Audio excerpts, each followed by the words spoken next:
ప్రియులారా, మన ప్రభు అయిన యేసుక్రీస్తు నామంలో మీకు శుభోదయం.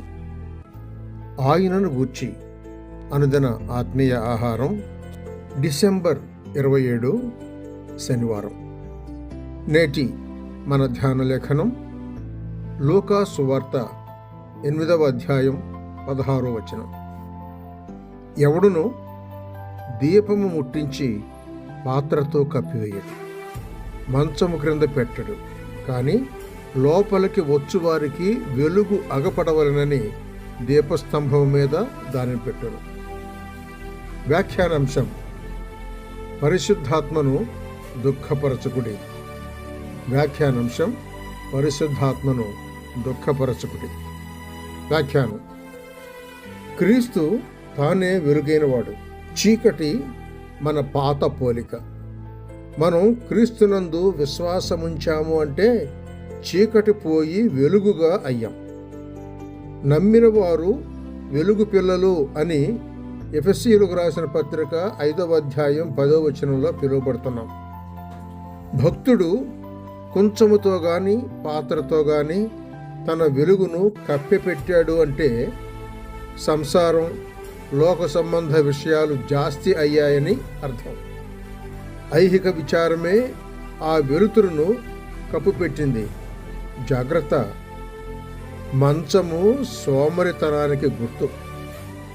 ఉతక మీద తలుపు తిరిగినట్లు సోమరి తన మంచం మీదనే తిరుగును అని సామెతల గ్రంథం 26వ అధ్యాయం 14వ వచనంలో వ్రాయబడింది. సోమరితనం చాలామంది భక్తులకు గొప్ప చిక్కుగా ఉంది. క్రైస్తవ అనుభవం తక్కువయ్యేది దీనికే. బైబిలు తెలియకపోయింది కూడా దీనికే. అంతేకాదు, ఆత్మలను క్రీస్తు కొరకు సంపాదించుకొనకపోయింది కూడా దీనికే. క్రీస్తు మీ యందు అంటించిన వెలుతురును నేడు నిరాటంకంగాను గొప్పగాను ప్రకాశింపనీయండి. పరిశుద్ధాత్మను దుఃఖపరిస్తే మీ వెలుతురు తగ్గుతుంది. కావున జాగ్రత్తగా ఆత్మతో సహవాసం చేసి ఆయనతో నడుచుకోండి. నేను చెప్పున్నది ఏమనగా, ఆత్మానుసారముగా నడుచుకొనుడి. అప్పుడు మీరు శరీరేచ్ఛను నెరవేర్చరు.